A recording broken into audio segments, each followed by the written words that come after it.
Hi everybody, Jonah here with Jonah Pettyjohn Missions. I am outside today for this weekly Devo, so I hope my audio works just fine and that you can hear me and it's not too breezy. I am in Corinth today, the ancient city of Corinth, Greece, and I am sitting on something called the Bema right now, which may not look like much, but if you go to Acts chapter 18 and you read through it, eventually you'll get towards the end of the chapter and you'll see the part where it mentions how Paul had become rather persecuted by the Jews in the Corinthian community, and they attacked him and brought him to the proconsul Gallio, right? And this area right here, it's called the Bema, is the area where Gallio would have sat to pass his judgments. So this is the exact location where the Apostle Paul was brought before Gallio. Now, what's striking to me about this area in particular is that this is not the only ancient sort of structure around here. This just sat in the middle of a huge city center, and from where I'm sitting right now, I'm looking across the way at a temple to the goddess of Apollo or Apollos. And over to the other side, I'm looking at a couple of fountains that were along the main processional that were dedicated to other gods and goddesses. And then not too far over to my left, there's a whole museum full of statues that have been uncovered of different gods and goddesses that basically ruled this entire area.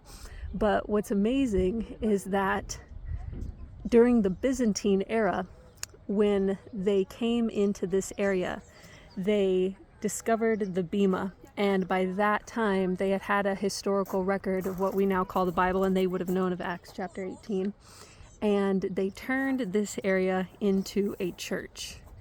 And I think this entire setting that I'm sitting in right now is a pure, amazing testament to the power of the spoken gospel, just coming into a place and slowly, steadily, assuredly just living out a witness for Christ and witnessing to people. Paul lived in the city for 2 years. He lived in the city for 2 years and obviously started the Corinthian church, we know, because we have the letters of 1 Corinthians and 2 Corinthians. But that church was born in such adversity, knowing the amount of gods and the idolatry that was in this place, and to now be in a country that claims Christ through the orthodoxy, but nonetheless still knows the name of Jesus, and to be sitting on a structure in the middle of a place that was completely and totally surrounded by idols and temples and false gods that once became a church purely because of the testament of the life that Paul lived, is absolutely incredible to me.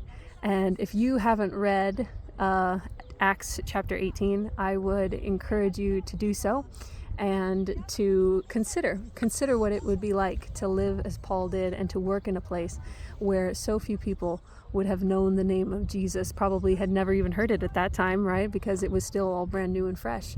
But to live in such adversity and such persecution and still bear such a witness that centuries later the place where you stood would be turned into a church simply because you were there. It's an incredible testament to the power of the gospel and a life lived for Jesus Christ. Thank you all so much for joining me this week. I hope you'll join me next week as well. I'm going to try to leave you with a really pretty view if I can get my camera turned around properly. So give me just 1 second.